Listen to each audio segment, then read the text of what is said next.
She used to be really shy, but she's really come out of her shell now. Yeah, I'm going to have my work cut out for me, I think, when she's a bit older. The little girls are different as well. You know, the boys are cool, but that father-daughter relationship's special. You know, you do things with the boys and you rough and tumble, but yeah, with Ava, you know, she'll come up and, you know, give you a kiss and, you know, a hug, and, you know, she'll ask you how your day's been and did I sell any houses today, Dad, and all that sort of stuff. So. Wake you up when we get to Mexico, but you just sleep tonight with your face against the glass. Brian, I've known Brian and his family for a number of years now. I taught 2 of their children and I was about to teach their 3rd child. I knew what he was doing in his workplace and really truly believed in his honesty and integrity, and therefore I thought I felt safe, you know, handling my house and the sale of my home. When we met him when we first looking for our first house to buy, he just made the whole process simple. Like for first home buyers, we were pretty stressed and didn't know what to do. We bought our property from him, that's how we met him. He's got a good sense of humour, which is good.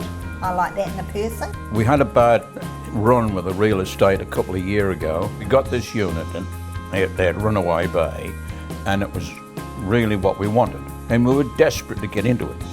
So we more or less just took them at their word. So we ended up, we didn't sell it.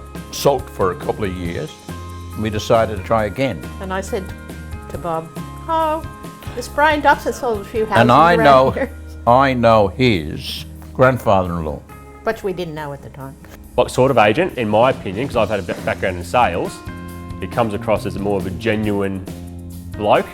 He was good, he was a nice bloke and did well. Top job. I mean, being in sales, I'm kind of looking at people and trying to work out if they're trying to scam me, if they're being real. You worked for us. Couldn't complain about him at all.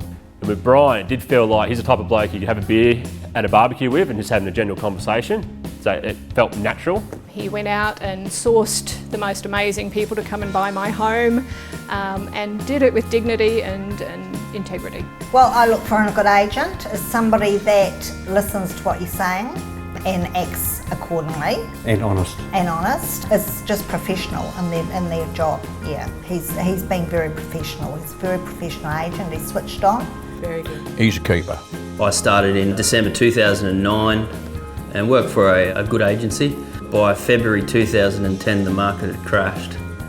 So 3 months in and I thought, well, what have I done? But in a sense, it was probably good that I was new because I didn't have to adapt. Yeah, I've worked in that tough market for quite a while.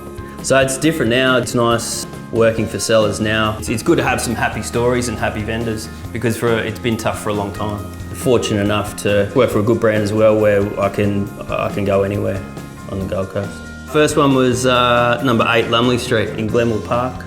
Have been listing and selling and specialising in those particular areas ever since. But I'm lucky enough to have a good client base now where I get a lot of repeat business and referrals all over the Gold Coast. And that's what I really enjoy. You know, we're from a strong family background. It's, you know, a lot different to where I grew up. Just the lifestyle on the Gold Coast is a bit different. There's a lot more to do, a lot more to see, and it's a nice place to live. After our problem with the other 2 real estate agents we had 2 years before, we were really dubious. Well, I've had some rough ones over the years, going back more than 20, 30 years. But I've had a couple of good ones, but not many. He's a good one. I can thoroughly recommend Brian Dobson to anybody that wants to use a real estate agent.